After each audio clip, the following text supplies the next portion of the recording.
Le sang coulait encore de ma tempe quand j'ai entendu les rires étouffés de la salle de réception. Ma robe de soie blanche, tachée d'un rouge plus sombre que le bordeaux de Bordeaux, collait à ma peau comme une seconde mort.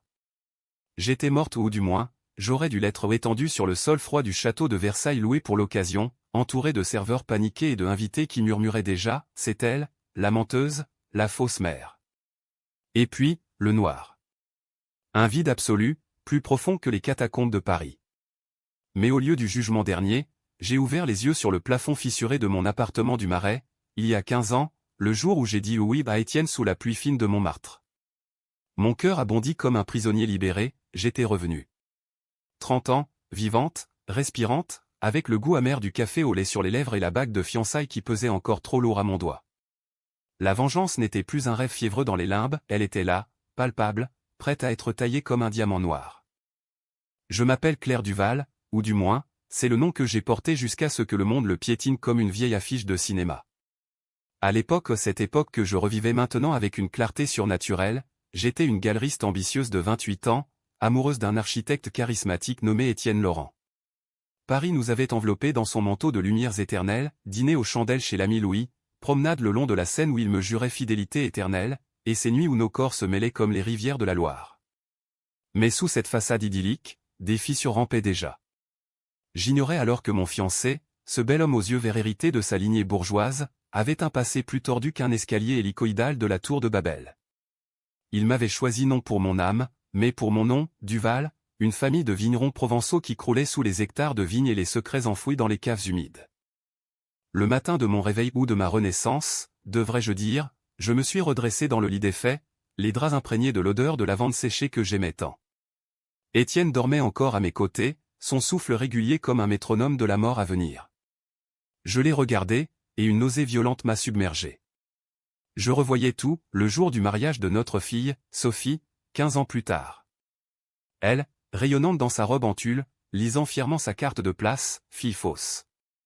Les invités aux politiciens, artistes, la crème de la société parisienne avaient éclaté de rire, un cœur infernal. Mes parents, ces ombres austères de la Provence, m'avaient renié sur le champ, leur testament réécrit dans l'heure pour déshériter la voleuse de lignée. Et Étienne ? Mon mari adoré avait souri, un sourire de requin, avant de me pousser dans l'escalier de service, murmurant « C'était inévitable, Claire. Tu n'as jamais été qu'un réceptacle. » Le choc, la chute, l'obscurité. Mais maintenant, je savais. Sophie n'était pas ma fille biologique, elle était la sienne, fruit d'une liaison avec sa secrétaire, implantée en moi par une insémination frauduleuse qu'il avait orchestrée pour sauver notre mariage stérile. Le secret, enterré comme un cadavre dans les sous-sols de la Bastille, avait été déterré par un détective privé payé par mes beaux-parents, ces vipères de Neuilly-sur-Seine. Je me suis levé, pieds nus sur le parquet craquant, et j'ai marché jusqu'au miroir de l'antique commode. Mon reflet, jeune, intact, sans les rides creusées par les années de mensonges. Tu vas les détruire, me suis-je murmuré, la voix rauque d'une fureur contenue. Un par un, comme on émonde une vigne pourrie. La première étape était simple, presque triviale, annuler le rendez-vous chez le gynécologue où Étienne m'avait piégé. Mais non, pour savourer la revanche, je devais laisser le piège se refermer un peu, juste assez pour que la douleur soit exquise.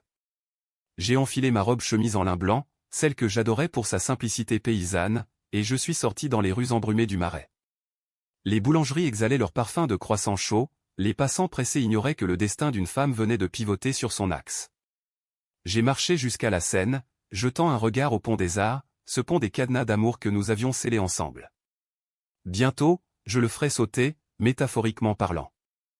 De retour à l'appartement, Étienne s'est éveillé, paresseux et charmant comme toujours. « Bonjour, mon amour » a-t-il susurré, tendant la main pour m'attirer contre lui. J'ai souri haut, quel sourire j'ai offert. Un sourire de Joconde empoisonné, doux et fatal. « Bonjour, Étienne. J'ai fait un rêve étrange cette nuit. Nous avions une fille, et elle nous haïssait. » Il a ri, ce rire grave qui m'avait autrefois fait fondre. « Une fille ? Nous en aurons bientôt, Claire. Le docteur a dit que tout irait bien. Bien sûr qu'il irait bien.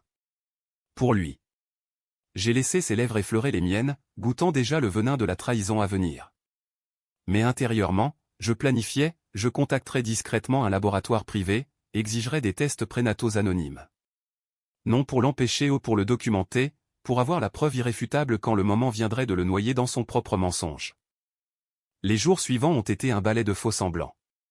Notre mariage s'est déroulé comme prévu, sous un ciel de plomb qui pleurait déjà notre union maudite. La cérémonie à l'église Saint-Germain-des-Prés, avec ses vitraux filtrant la lumière comme des mensonges filtrés à travers des doigts. Mes parents, Henri et Marguerite Duval, étaient là, fiers de leur fille qui épousait l'avenir. Ils ignoraient que cet avenir était un gouffre. Étienne, avec son costume taillé sur mesure par un artisan de Savillereau, jurait amour éternel devant Dieu et les hommes. J'ai prononcé mes vœux, la voix tremblante non de joie, mais d'anticipation. La lune de miel à Saint-Tropez, dans une villa surplombant la mer Méditerranée, a été le premier terrain de jeu de ma reconquête. Là, sous les étoiles, tandis qu'il dormait, j'ai fouillé son téléphone, un modèle ancien, pré-smartphone, mais suffisant pour révéler les textos codés à elle, sa secrétaire Léa. L'implantation est confirmée. Claire ne se doute de rien. Mon sang s'est glacé, mais mes mains étaient fermes. J'ai pris des notes, mémorisé les dates, les cliniques. À mon tour, j'ai commencé à tisser ma toile, un compte bancaire secret à la Société Générale, des rendez-vous avec un avocat discret du quartier latin, spécialisé dans les divorces à l'amiable qui tournaient au vinaigre. Bientôt, la grossesse miraculeuse fut annoncée.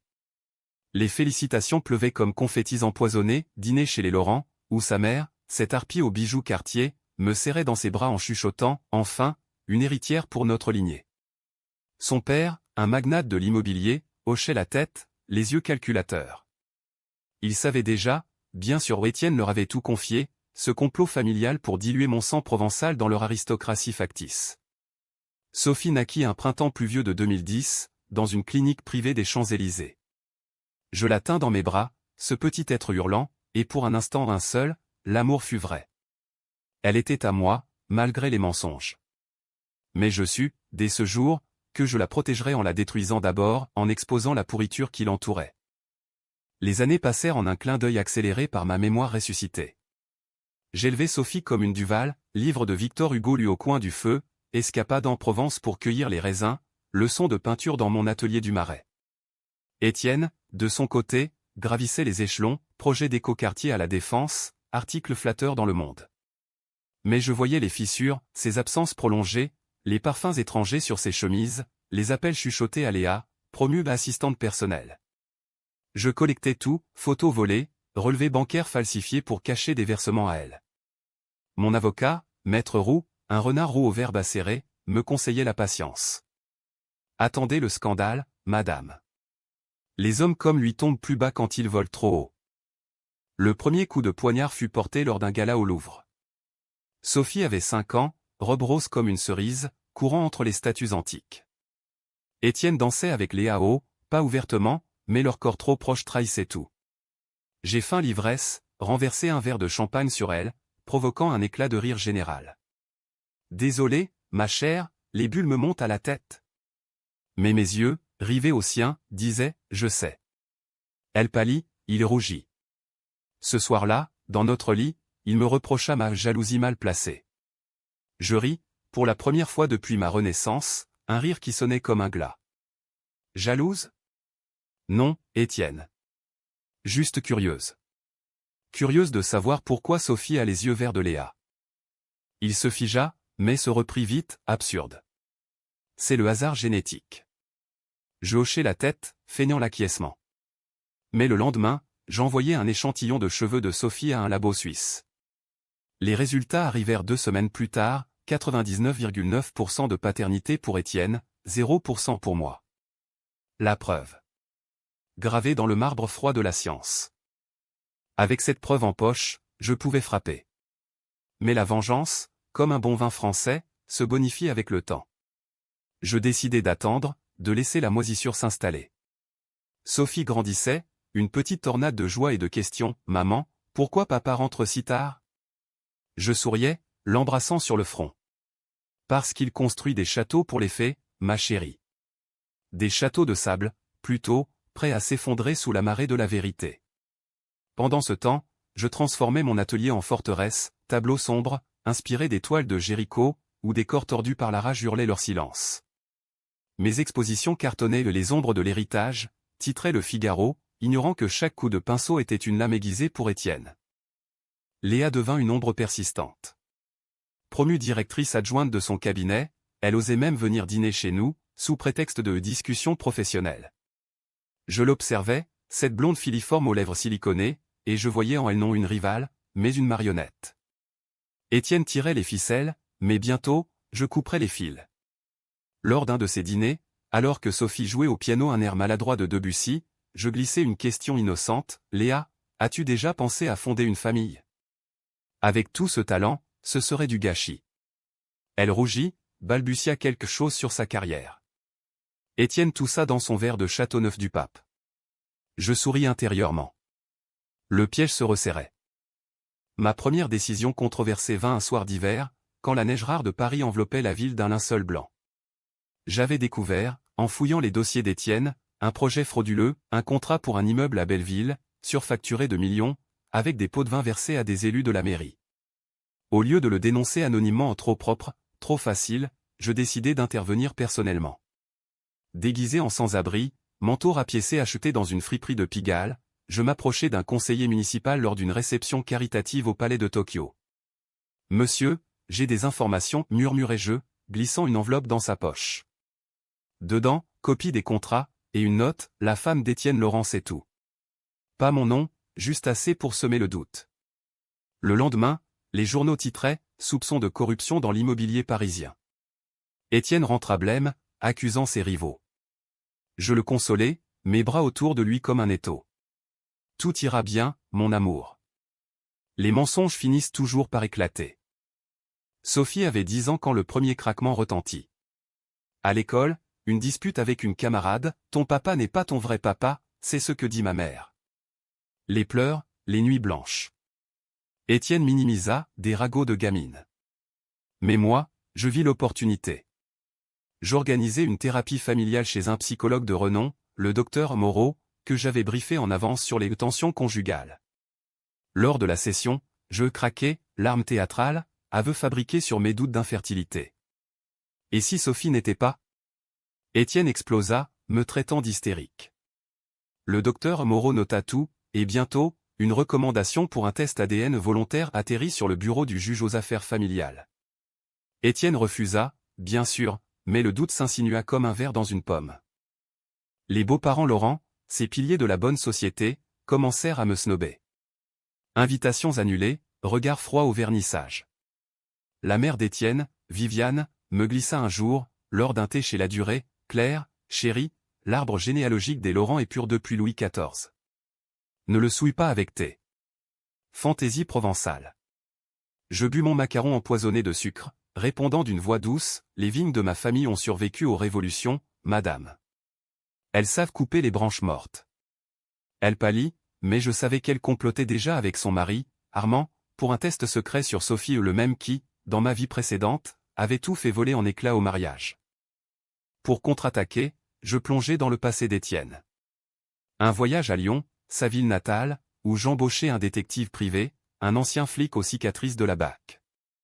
Il déterra un scandale, à 20 ans, Étienne avait couché avec la fille d'un associé, provoquant un avortement clandestin qui avait coûté la vie à la jeune femme.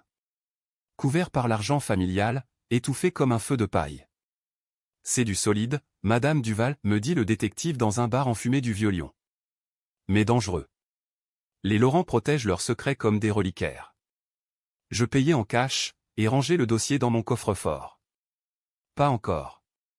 Pas avant le climax. Sophie, adolescente maintenant, devint le centre de ma tourmente intérieure. Elle ressemblait tant à Léa au sonnet fin, ses fossettes, mais son cœur était le mien, passionné de littérature, rêvant d'écrire comme Colette. Je l'emmenai à Giverny, marcher dans les jardins de Monet, lui racontant des histoires de femmes fortes brisées puis renaissant. « Maman, tu es ma héroïne, dit-elle un jour, la tête sur mon épaule. Mon cœur se brisa un peu plus. Dans ma vengeance, l'épargnerais-je ? Ou la laisserais-je découvrir la vérité pour qu'elle haïsse son père comme moi ? Une décision controversée, j'ouvris un compte Instagram anonyme, Vérité Laurent, postant des indices voilés aux photos truquées de Léa avec un bébé ressemblant à Sophie, citation sur la paternité mensongère. Les followers grimpèrent, les rumeurs bourdonnèrent dans les cercles parisiens. Étienne sentit le vent tourner. Il devint possessif, jaloux même, m'accusant d'avoir une aventure avec un collectionneur d'art. « Tu passes trop de temps seul, Claire » hurla-t-il un soir, après une dispute où il avoua presque ses doutes sur notre mariage. Je feignis la soumission, mais cette nuit-là, je contactai Maître Roux, préparai les papiers de divorce. Avec garde exclusive de Sophie. Il rit, et les millions des Laurent? Vous les voulez? Non. Juste la destruction. Le twist mineur arriva lors d'une soirée d'anniversaire pour Sophie, 16 ans. Léa était invitée pour le travail, insista Étienne. Au milieu des rires et des toasts au champagne rosé, je fis jouer une vidéo, un montage innocent de photos de famille. Mais au milieu, un flash, un extrait du labo suisse, flouté mais lisible. « Maman » murmura Sophie, les yeux écarquillés. Léa s'étrangla avec son verre. Étienne blêmit. « Un montage, Claire ? C'est bas. » Je souris, juste un rêve, mon amour. Comme celui que j'ai fait il y a des années. La tempête couvait. Mes parents, en Provence, sentaient le malaise.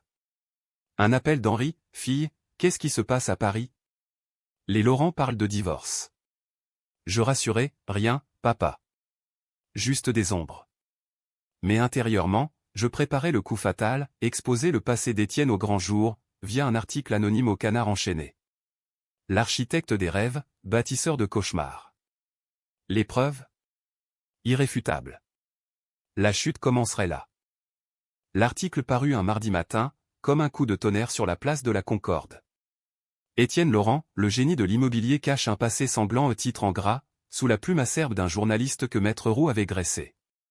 Les détails, l'avortement fatal à Lyon, les pots de vin à Belleville, et une allusion voilée à une paternité douteuse dans son propre foyer. Paris explosa en ragots. Les clients fuyaient le cabinet d'Étienne comme des rats d'un navire coulant, les appels des médias pleuvaient sur notre fixe du Marais. Sophie, en larmes à l'école, rentra tôt, « Maman, c'est vrai? Papa a fait du mal à quelqu'un. » Je la serrai contre moi, sentant son corps frêle trembler. La vérité fait mal, ma puce. Mais elle libère. Étienne, rentrant ce soir-là, me gifla la première fois, dans cette virée écrite. Salope! C'est toi, n'est-ce pas? Je touchai ma joue rougissante, goûtant le sel des larmes qui n'étaient pas des miennes. Prouve-le, Étienne. Comme tu as prouvé ton amour en me mentant sur notre fille.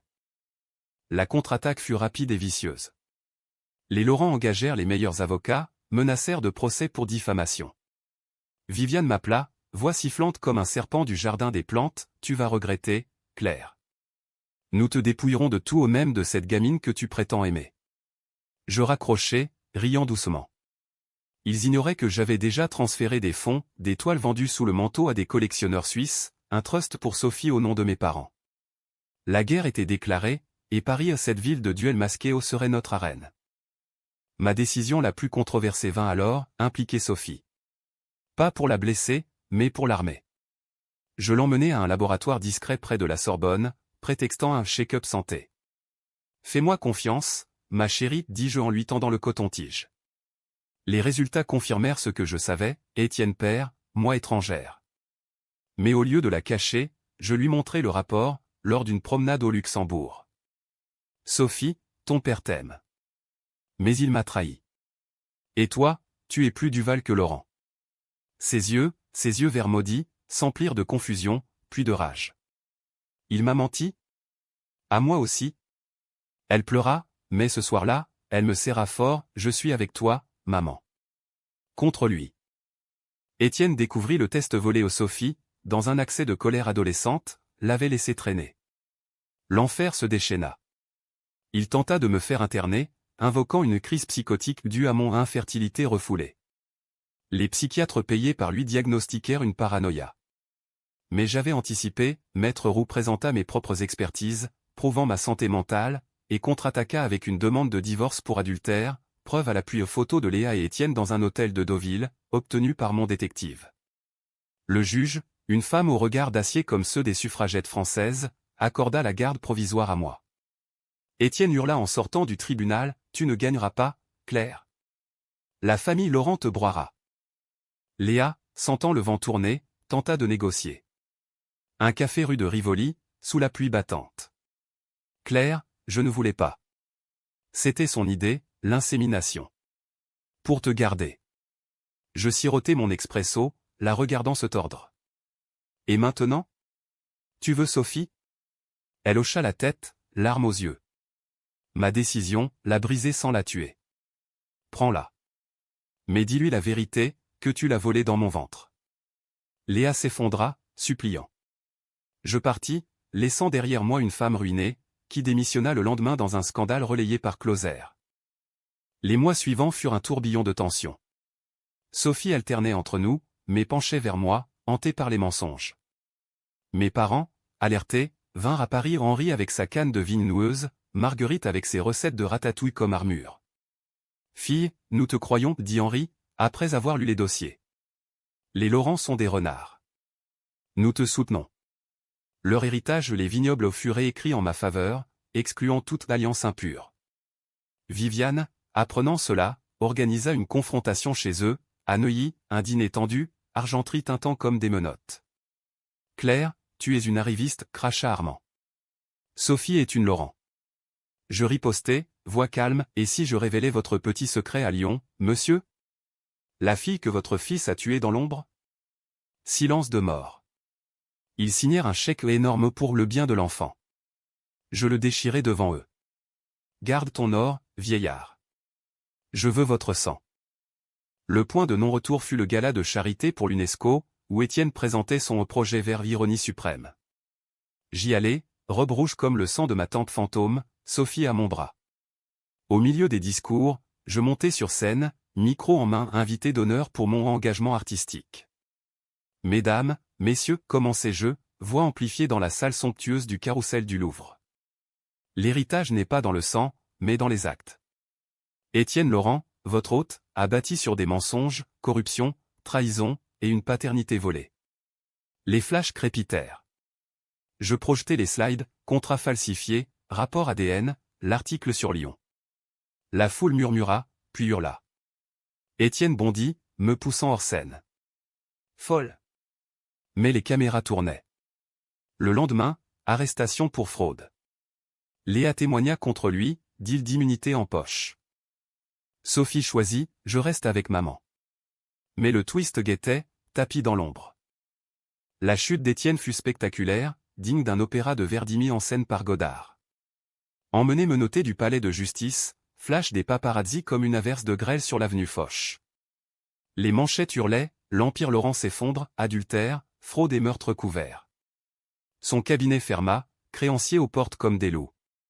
Viviane, brisée, vendit leurs bijoux pour payer les avocats, Armand, frappé d'une crise cardiaque, mourut en marmonnant des malédictions provençales, ironie du sort, lui qui méprisait les paysans. Moi? Je regardais de mon atelier, Sophie blottie contre moi, un verre de rosé à la main. C'est fini, maman, demanda-t-elle, voix petite. Presque, répondis-je, caressant ses cheveux. Mais la vengeance a un prix, et le mien se faisait sentir, nuanté par des flashbacks de ma mort passée, doute sur l'amour que je lui portais vraiment, était-ce de l'amour, ou juste un moyen de blesser Étienne? La cour s'ouvrit en automne, feuilles mortes jonchant les marches du tribunal de Paris comme des confettis macabres. Maître Roux, impeccable dans son toge, dépeignit Étienne comme un monstre. Non seulement il a fraudé la ville, mais il a volé une maternité à son épouse. Les preuves s'empilèrent, témoignage de Léa, qui sanglota en avouant l'insémination forcée où il m'a payé pour prélever mes ovules, en secret. Le juge fronça les sourcils, « Madame Laurent, vous étiez complice ?» Elle hocha la tête, brisée. Sophie, appelée comme témoin, déclencha l'émoi, « Papa m'a toujours aimé, mais il a menti à maman. Et à moi. » Étienne, en costard froissé, pleura au crocodile tears, pensai-je. Claire, je t'aimais. C'était pour nous sauver. Je ne témoignai pas, mon silence fut plus éloquent qu'un cri. Le verdict, 5 ans de prison pour fraude, plus une amende ruineuse. Divorce accordé, avec pension et garde exclusive pour moi. Les Laurent, ruinés, vendirent leur hôtel particulier pour une bouchée de pain. Mes parents exultèrent en Provence, reviens, Claire. Les vignes t'attendent. Mais Paris était ma prison dorée, je ne pouvais quitter cette ville qui m'avait tué et ressuscité. Pourtant, le calme n'était qu'illusion. Léa, libre mais ostracisée, tenta un dernier coup, une lettre à Sophie, ta vraie mère t'aime. Sophie la déchira, mais le doute s'insinua. Maman, est-ce que tu m'aimes vraiment? Ou juste parce que tu détestes papa? Question qui me transperça comme un stiletto.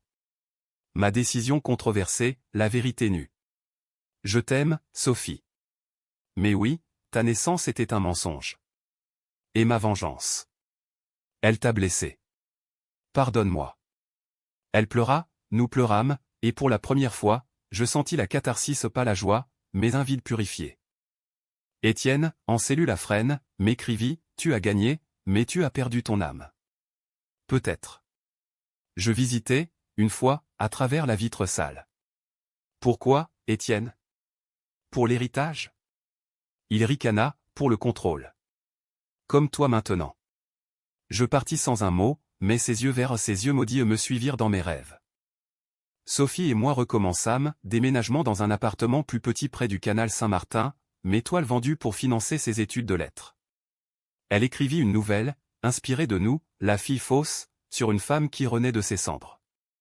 Ironie littéraire. Mais le vrai twist surgit un soir de printemps, quand un colis anonyme arriva, un test ADN récent, commandé par Étienne en prison.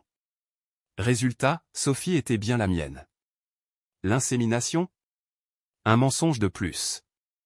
Étienne avait falsifié les documents pour me tourmenter, sachant mon infertilité réelle due à une maladie génétique qu'il avait cachée. Pour te briser, avoua-t-il plus tard, lors d'une visite. Le choc me frappa comme ma chute passée, j'avais vengé un fantôme, détruit une famille sur du vide. Le twist me laissa hébété, errant les rues de Paris comme un spectre sous la lune gibbeuse. La scène charriait ses secrets, indifférente à ma révélation, Sophie, ma fille, chair de ma chair, volée non par la biologie, mais par la cruauté d'un homme. Étienne avait tout orchestré au le faux rapport, les doutes semés pour me pousser à la folie, au meurtre peut-être, dans sa vie précédente. Je voulais te voir craquer, m'avoua-t-il lors de notre dernière visite, sourire tordu derrière le plexiglas. Tu étais trop forte, Claire. Trop Duval. Je ne criais pas, je murmurais, et maintenant, tu croupis. Ma victoire est amère, mais tienne est poussière. Sophie, apprenant la vérité via le test, me sauta au cou, maman. C'est vrai? Nous dansâmes dans le salon exigu, vinyle de Piaf tournant La vie en rose en boucle. Mais la joie fut teintée de deuil, pour les années perdues à douter, pour la vengeance qui avait scarifié nos âmes. Léa, contactée, confirma, il m'a payé pour mentir. Les ovules étaient les tiens, Claire. Il a tout inventé. Elle s'excusa, brisée, et disparut à Marseille, cherchant l'oubli dans les calanques. Les Laurent survivants Viviane, veuve éplorée tentèrent une réconciliation pathétique, un appel larmoyant, revient dans la famille, pour Sophie. Je refusai, voix d'acier, votre famille est un mausolée. La nôtre renaît. Mes parents ouvrirent grand les portes de Provence, nous y passâmes l'été, cueillant les raisins sous le soleil impitoyable, Sophie écrivant son premier roman sur une terrasse ombragée. La vengeance des vignes, titra TL, clin d'œil à notre sang provençal. Pourtant, le climax final guettait, non dans les tribunaux, mais dans l'intime. Étienne, libéré sous caution en attente d'appel, organisa une rencontre secrète au Père-Lachaise, parmi les tombes de Molière et Proust. Finissons ça, écrivit-il. La nuit tombante, brume funèbre, je vins seul, côte noire flottant comme une cape de veuve. Il attendait près de la tombe de Chopin, silhouette émaciée. Claire, je me suis trompé. Recommençons. Mensonge, encore. Ses mains tremblaient sur un couteau au petit, discret, sorti de sa poche. Ou meurt. Le choc de ma vie passée revint, la chute, le sang. Mais cette fois, je vis le coup venir. D'un geste fluide appris en secret dans un dojo de Belleville, je tordis son poignet, le couteau cliquetant sur les pavés. Il hurla, et je murmurai, tu m'as tué une fois. Pas deux. Les gardiens du cimetière l'emportèrent, tentative de meurtre ajoutée à son dossier. Condamnation à perpétuité, cette fois. Le dénouement fut doux amer, comme un sauterne vieilli. Sophie publia son livre, succès modeste mais sincère, dédié à ma mère, qui a brûlé les mensonges pour renaître. Moi, je rouvris ma galerie, exposition sur la résilience, toile où des femmes émergent des flammes, inspirée de Jeanne d'Arc. Paris, cette garce infidèle, me rendit mon amour amant discret, ami fidèle, la ville elle-même comme amante. Mes parents moururent paisibles, vignobles en legs, Sophie épousant un poète breton dans un mariage simple à Arles, sans carte de place maudite. Et moi? Je vis, respirant l'air pur de cette seconde chance. La vengeance m'avait coûté cher, innocence perdue, cicatrices invisibles, mais elle m'avait forgé. Assise au bord de la Seine, un soir d'été, regardant les lumières danser, je sus, le vrai triomphe n'est pas la destruction, mais la reconstruction. J'avais brûlé leur monde, le mien fleurissait, indomptable comme la France elle-même.